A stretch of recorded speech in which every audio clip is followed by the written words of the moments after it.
na ng hapon, ng gabi, pero madaling na sa labas and medyo umuulan-ulan. Actually, parang bagyo sa labas ngayon. So, ang lakas ng hangin. And ang gagawin ko ngayon is ito. Naalala niyo to? Ito yung dress na suot-suot ko. Crop top to eh. Ayan na. Ayan. Binenta ko siya sa online and nabenta siya. Nabili ko to sa Shopee for 150 pesos, something like that. Nabenta ko siya for 10 francs. So, mga nasa 500 pesos siguro, I don't know. So, ito siya. Nabenta ko na siya. So, kailangan ko na siyang i-prepare. Ito ko na ilalagay sa Zalando na box. Ito yung box na dumating sa akin. In-order ako yung nakaraan. I know. Ano kayo masyado nito? Dime! Pero okay lang yan. Ayan na siya. So, i-ready ko to. And ito din. Hindi ko pa ata ito nasuot sa vlog ko. Pero, this is autumn na cardigan. Nabili ko to sa Italy, sa market sa Italy, long time ago, mga 8 years ago na. And ilang taon ko na rin siyang dinasusuot. So, it's time for me na ibenta siya. And may bumili naman. So, ibenta natin. Ito lang. Ayan. Ayan. Tapos, ito na yung last. Naalala niyo itong bag na to? From Mario Valentino. Ayan. Binenta ko na siya kasi hindi ko siya masyadong nagagamit kasi kamukhang-kamukha siya ng Louis Vuitton na Speedy. So, binenta ko na siya. May bumili naman pero kailangan kong hanapin yung strap nito tsaka yung dust bag. Kompleto pa to eh. Pero for sure doon lang sa cabinet yun. So, hanapin ko pa. And then, i-prepare ko itong tatlong boxes na to para tomorrow masend ko na. Kasi bukas, before ako pumasok sa work, dadaan ko sa post office para wala na akong isipin. Ganon. So anyway, everyone, hanapin ko muna yung strap and dust bag nito and prepare natin to, okay?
Hindi ko na alam kung ilang araw na to ng vlog.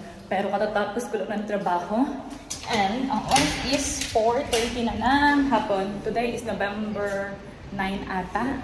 I think November 9 of 2023. And umuulan sa labas. Ang aga ng pasok ko kanina sa trabaho, alas 7 ng umaga. Ngayon is 4:13. Mga 4:45 na ngayon. Ngayon lang ako nakapag-out. And, syempre, kailangan mag-badminton para ma-exercise si Roberto. Ginagawa ko ng badminton na to para hindi sa akin, para kay Roberto mostly. Para lang may exercise siya kahit papano, no? Hindi yung nakaupo lang siya lagi sa office. So, minsan napipilitan ako para mapilitan din siya. Teka lang. Mag-badminton tayo. Tapos, after ng badminton, may dinner kami kasama yung brother niya. Teka nga lang. Yung daming ganap, diba? Sa isang araw lang. Trabaho, badminton, tapos dinner with the brother. Dinner with the brother-in-law. Daming ganap. Aray. Kapoy die! Kapoy! Aray. Alis na ako agad dito sa parking lot kasi pag hindi ako agad umalis ng mga 10 minutes, traffic na sa city kasi palabas na yung mga employee. So, look. andito na kami. Magsa-start na kami ng game. Ang oras is 5:35. Late tong si kuya nyo ng 5 minutes. Kaya na pa ako naghihintay dito. So, start na kami. Parang dito. Mas parang dito. Parang dito. Katatapos ko lang maligo and medyo basa-basa pa yung buhok ko. Pero si Roberto, hihintayin na ako sa labas kasi pupunta kami dun sa bahay ng brother niya. Di ba nasabi ko yun sa inyo kaya na for dinner. So, let's go everyone. Ang init pero naka-coat ako. So, let's go. Para hindi maghintay na matagal si Roberto. Hello everyone! Good afternoon! Today is November 11th of 2023. Ang oras is 3:23 na ng hapon. And as you can see, andito ako sa sakyan. Pero hindi ako aalis. Kasi andito ako sa sakyan kasi pinagalitan ako ni Roberto. Kasi daw, delikado ang aking ginagawa. Hindi ko kasi binasa yung manual nung sasakyan na to. Pati yung isa kong sasakyan, hindi ko rin siya binasa. So, hindi ko alam kung paano ba nagpa-function tong sasakyan na to. Ang alam ko lang paanda rin siya. Yun lang. Pero yung, kunyari yung window sa likod, hindi ko alam paano siya paganunin. Anong tawag doon? Yung gumaganon. Yung gumaganon-ganon, hindi ko alam paano siya paanda rin. Dito sa harapan, alam ko na siya ngayon, pero medyo confused ako. Basta ang dami kong hindi alam sa car. And since pa winter na, actually winter na, medyo delikado siya kasi umaalis ako ng bahay papunta ng trabaho ng madilim. Tapos nakaka-uwi ako ng madilim na din. Umuulan, malamig, tapos yung kalsada kasi nag-yellow siya. So yun yung delikado. Kaya si Roberto, pinagalitan niya ako kagabi kasi kagabi nakauwi ako ng 2:00 ng madaling araw. And hindi siya makatulog kasi grabe yung lakas ng ulan kagabi. And alam niya na hindi ko pa alam kung paano paanahin tong sasakyan. So struggle ako kagabi kasi sobrang lakas ng ulan. Tapos madulas yung kalsada. And kaya nag-decide ako na today is uupuan ko na talaga tong sasakyan. And titingnan ko kung paano ba nag-work to, no? Ano ba to? Hindi ko nga alam kung andito ba tong manual eh. Ano ka ba? Manual ka ba? Ay, pinistot. Kakatapos ko lang din maligo, kaya yung buhok ko hindi pa siya totally basa. Manual ka ba? Ay, bitribs ang light nga. Ay, ang dami naman. Babasahin ko talaga lahat to. Ay, ang dami. May German ba dito? Bakit parang French lang nakikita ako? Ay, ayun, may English nga. Ay, nice! Okay, dadalhin ko to sa loob ng bahay. Dadalhin ko to sa loob ng bahay. Doon ko na to babasahin mamaya. Ito naman is for the parking. Nilalagay lang siya dito. Tapos ilagay mo kung anong oras ka. Basta. Yan, parang, basta alam nga naman to, diba? Ganito ba sa Pilipinas? Hindi ko alam. Basta yung ganyan. Tapos, ano to? Wala lang. Eche-boreche lang ng BMW kay Marut. Hindi ko to dadalhin. Lang talagang. Ang aking challenge is, ganito. Wait lang. Yun ang importante sa akin yung sa likod. Alam mo ba yung sinasabi ko? Ito, oh. Ayan, no? Ayan. Wait lang. Ayan o, yung bintana na yan. Kasi, pag nag-drive ako sumuulan, syempre, meron siya mga patak ng tubig. So, malabo. Hindi ko nakikita yung sasakyan sa likuran ko. So, ang challenge ko ngayon is malaman kung paano siya napapaganon. Ayun. Ah, okay. Tapos, pag gusto ko continuous, paano? Ay, may lumalabas sa tubig. Tapos, yun na yun? Ah! Nice, nice, nice. Pag nilong press ko siya, lalabas yung water. Tapos, okay. Okay, doon na, okay na ako doon. Ngayon, para saan man to? Ganun din. Pero water lang, hindi siya gumaganon-ganon. Ano matawag doon? Yan yung gumaganon-ganon. Anong tawag dyan? Bakit ayaw? Tapos?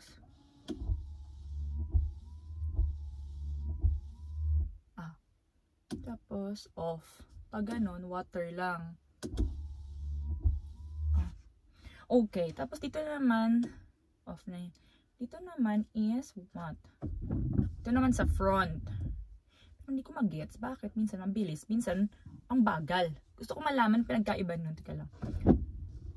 Ano to? Okay. Tapos, ang dami kasing mga switch dito. Bakit walang on-off lang? Daming switch. Tika lang. Tingnan nyo naman kasi. Ipapakita ko sa inyo. O, diba? Ang dami, lahat yan, pag-aaralan ko yan. No? Nung nakaraan, pumasok ko sa trabaho, tapos aga-aga ko umalis, 5 AM. Yung dito, para siyang nag-ice kasi sa sobrang lamig. Hindi ko alam paano siya patunawin. Nagalit si Roberto kasi kailangan niyang gumising ng maaga. Tinuruan niya ako, dito pala yun. Sa rare, bakit ayaw? Basta max tsaka air yung pinindot niya. Ayan o. May hangin na. Doon pala yun sa doon para matunaw yung if ever may yellow dyan. Tapos ito naman is warmer sa upuan kasi malamig.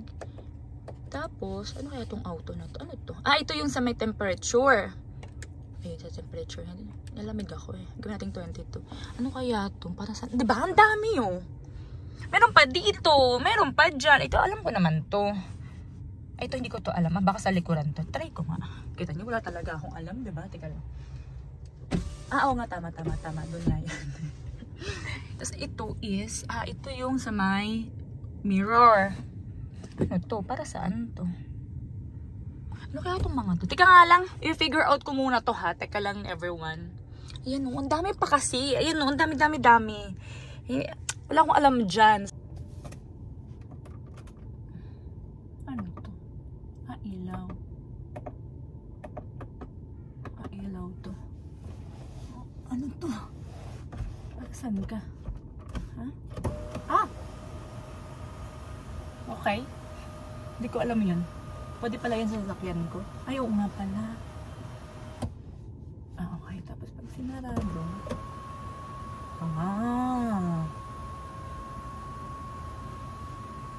Kaso, alam ko na bubuksan ito eh. Paano makabuksan yun, Day?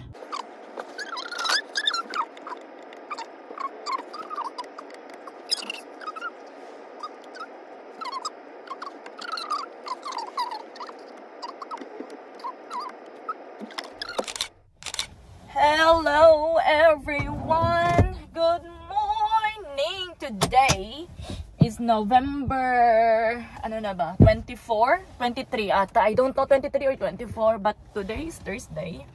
And kakarating ko lang dito sa parking lot. Andito ako sa Fush kasi may appointment ako ng 1:30. Kailangan kong dalhin tong sasakyan ko sa garage kasi kailangan ko na magpapalit ng winter wheels kasi naka-summer wheels pa rin ako and this week is magsusnow na. So very delikado na si Ate Yugal mag-drive so kailangan ko na magpapalit ng winter wheels.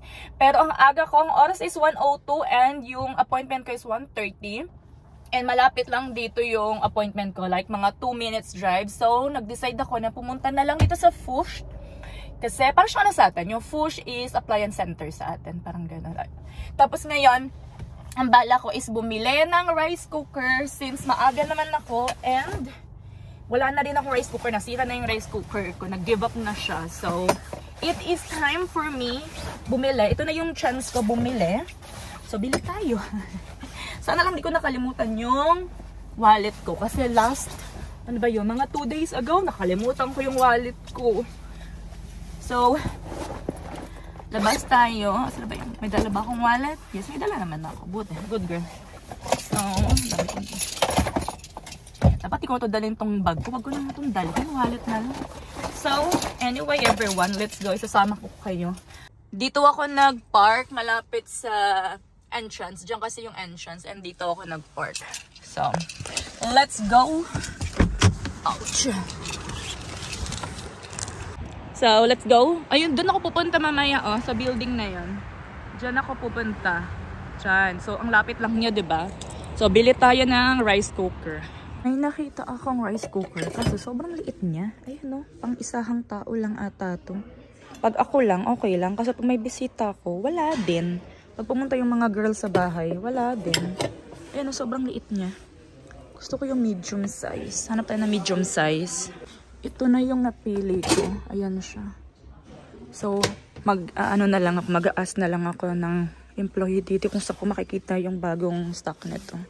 Ito kasi masyado siyang malaki. Ito naman ang liliit. So, ito na lang. Ang naka-sale din siya. $74.95 na lang. So, hanapin natin yan. So, successful si ating yung girl. Nakabili na ako ng rice cooker. Rice is life.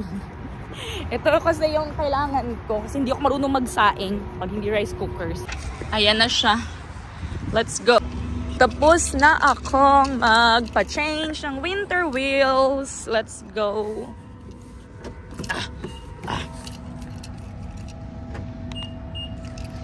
Aray. Aray, aray, aray. Ay, nilinis nila. Nakakahiya naman. Nilinis nila yung sobrang dumi kasi dito. Dito ako galing sa Auto Marte. Dito kami nagpapaservice. Dito galing lahat ng sasakyan namin, to be honest. So, let's go! Hello, everybody. Bumubulong ako. Andito na ako sa trabaho ko. Nagpa-final check na lang kami. And magsisimula ng event. Ayan. Konti lang yung guest namin ngayon. 150 lang. Pero tomorrow would be 300. So, zombie mode ako tomorrow. And nilalagnat ako.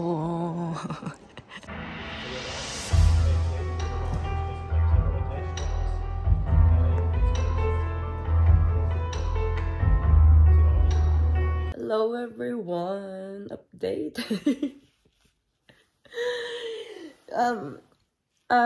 Yung vlog kahapon pa yun. Diba kahapon sabi ko masama pakiramdam ko. Ayan, natuluyan na po. Kanina sobrang sama ng pakiramdam ko. Ngayon medyo okay na. And ang oras is 7. Ito yung oras na kasagsagan dapat ng kabisihan ko. But I didn't made it sa trabaho today because hindi kinain ng powers ko. But namamaga yung mata ko and lahat is masakit sa katawan ko. So, andito lang ako sa bahay the whole day. And nakahiga lang ako the whole day because masama talaga na pakiramdam ko. So, in-update ko lang kayo. At least nakakapagsalita na ako. Kanina kasi mukha akong wala talaga. So, anyway. Yun lang ha. Tingnan natin kailan masusundan tong vlog na to.